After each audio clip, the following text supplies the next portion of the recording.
On this trip around the county, we take an inside look in the classrooms of one of NHS's most charismatic teachers, meet one of the best performers in Noseville, and learn about the teachers who have taught overseas.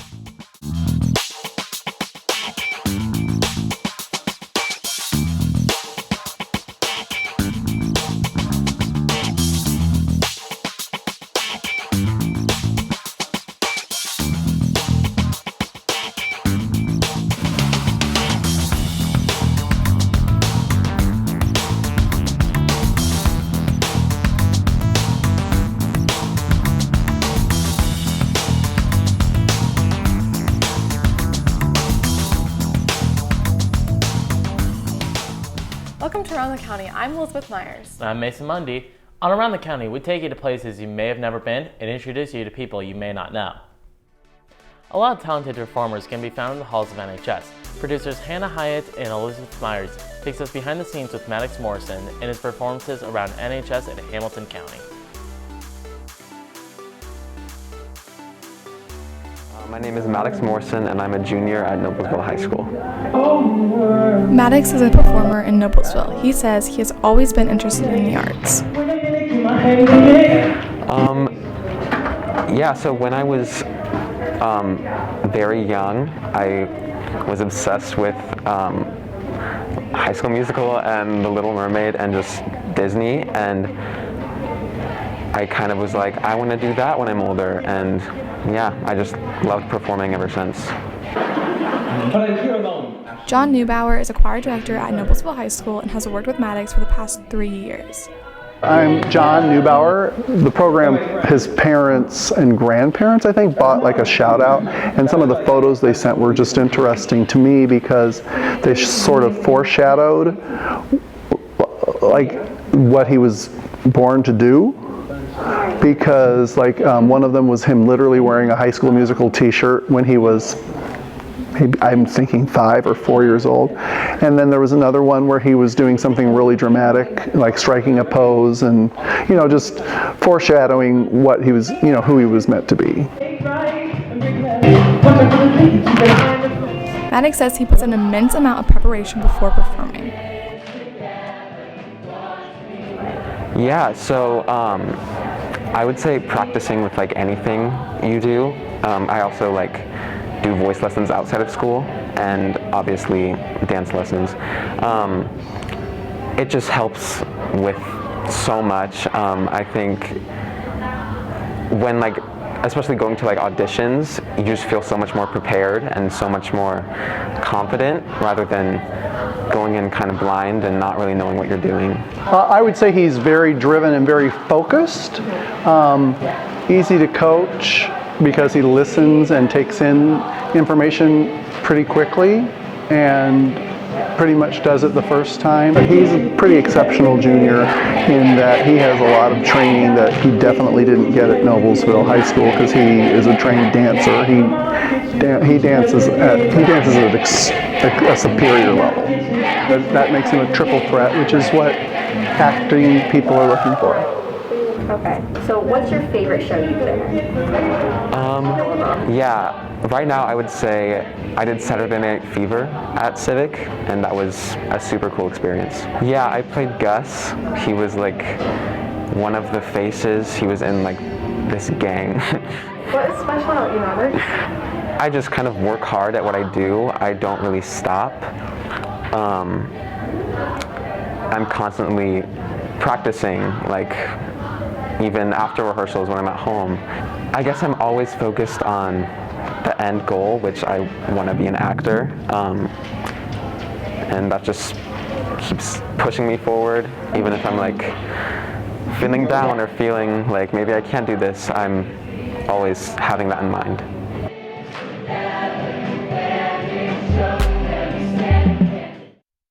Hi, I'm here with Maddox. Thank you for coming. Of course, thank you for having me. How did you get into directing? Well, this year in my advanced acting class, we're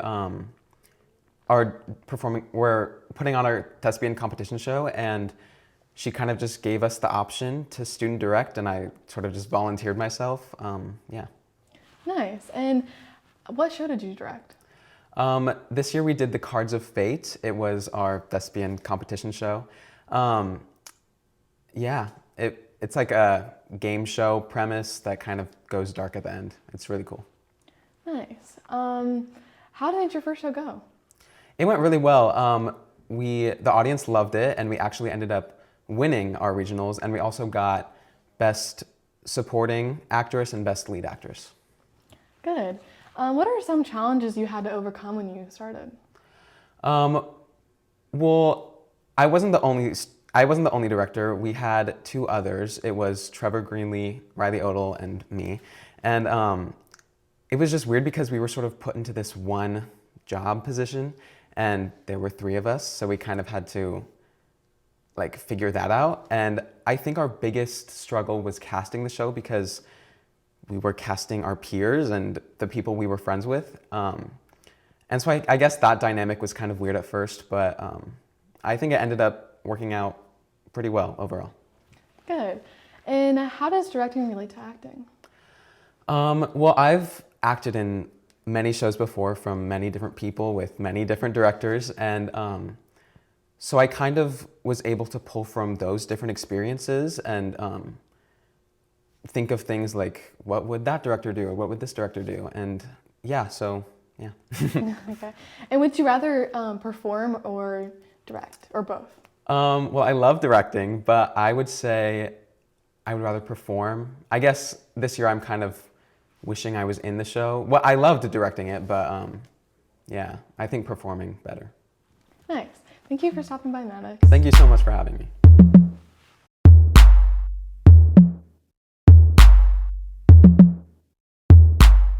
If you have ever wondered what schools are like in other countries, here's your chance to find out. Producers Trace Downs and Schaefer Doan take a deep dive into the world of overseas teaching.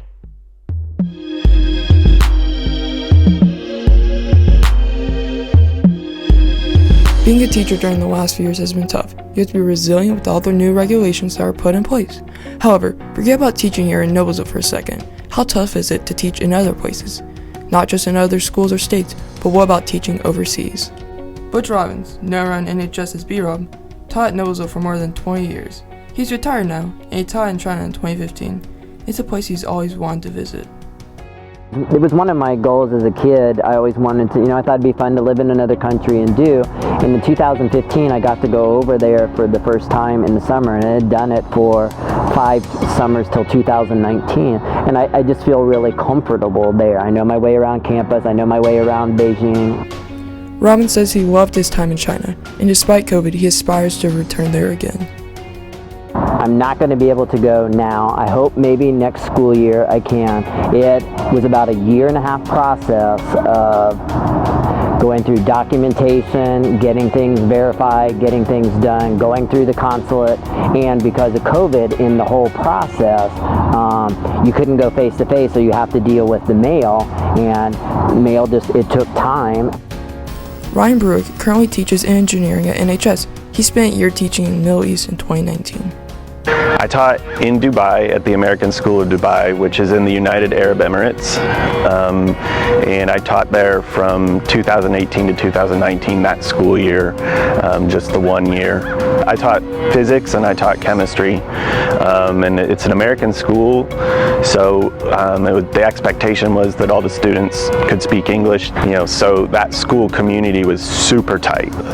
The main differences between teaching in Dubai and teaching here were really the culture, in terms of, even in Noblesville, which is relatively affluent, a lot of the students still have pretty decent drive.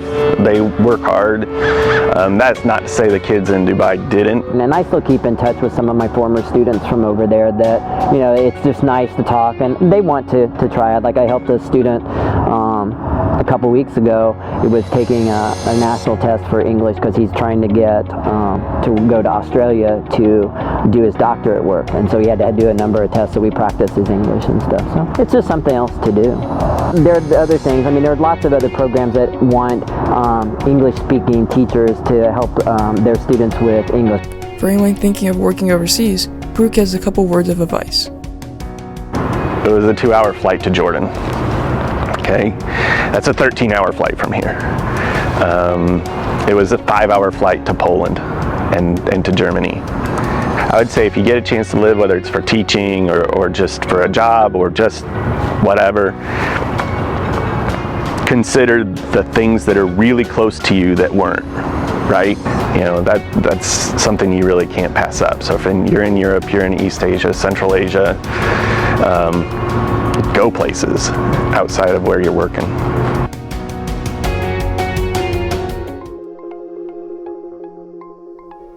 Out of all the teachers in the building, there's only one who not only comes from another school but an entirely different country.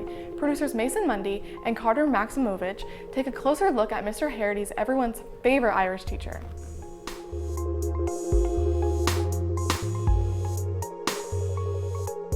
You may be walking down the halls and hear this loud Irish voice. Okay, now I want to emphasize this, folks. Maybe thinking he's some mean, intimidating teacher who everyone's scared of, when that couldn't be further from the truth. I actually really liked him. He's pretty funny. I like seeing him every day. He's a pretty good teacher too. Mr. Herity spent the prime years of his life in Ireland. He moved to America, specifically Indiana, for college in 2004. Yeah, moved in 2004. In August of 2004, I moved, well, for a couple of reasons. One, there was no work in Ireland at the time for teaching, a pretty intense market for teaching over there. I also came to do a master's degree over here at the time, an MBA. So it kind of corresponded that I'd made the decision at the time as well. Yep. After college, he taught at Franklin Central for 15 years. In 2020, Herity began teaching at Noblesville High School. 15 years ago in Franklin Central, for 15 years in Franklin Central prior to coming to Noblesville. Very good school, nice place. It's in the south side of Indianapolis. Moving from a school you've been at for 15 years to an entirely different school is quite the jump. However, Mr. Herity likes the change, and felt like it was a necessary one after things dwindled at Franklin Central. And it was grand, yeah. There was maybe just a little bit of change at the end there that this just a little bit of chopping and change with leadership, so I just moved on, yep. In addition to starting at a new school, Mr. Herity began his first years at Noblesville during the height of the COVID pandemic in 2020.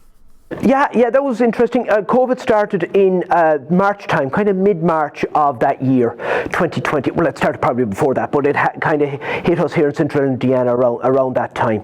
And so I had gone through the how do I describe it? The COVID online lessons and that type of stuff in Franklin Central. So I at least had an experience of that. Herity looked forward to teaching in person as opposed to virtual because it helped him connect with the students on a more personal level. I was a little bit worried that it would all be online to begin with, because I wanted to get to know students personally, person to person, and whereby the online Zoom is excellent, you're still not getting to know people person to person. As endearing as he is as a teacher, he's also a great friend. Miss Hyde, the head of the business class department, says Herity brings a lot of energy and is kind to all of his co-workers, including herself. As a friend, he's been great. He invited me over for the All-Ireland Football Championship this year. His team, County Mayo, was in the finals, so I got to meet his family, and so that was a great experience. Mr. Herity has added a lot of energy to the department. In the classroom, he's very good at engaging students. He always keeps them on their toes. He knows everyone by name, and he learned names really quickly.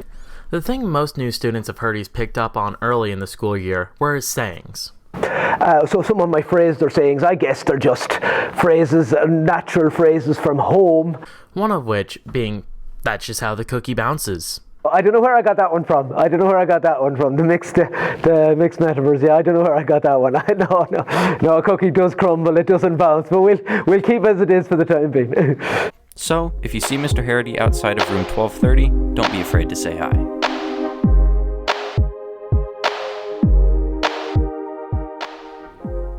That's all for this episode Around the County. I'm Elizabeth Myers. And I'm Mason Mundy. Join us next time for another trip around the county.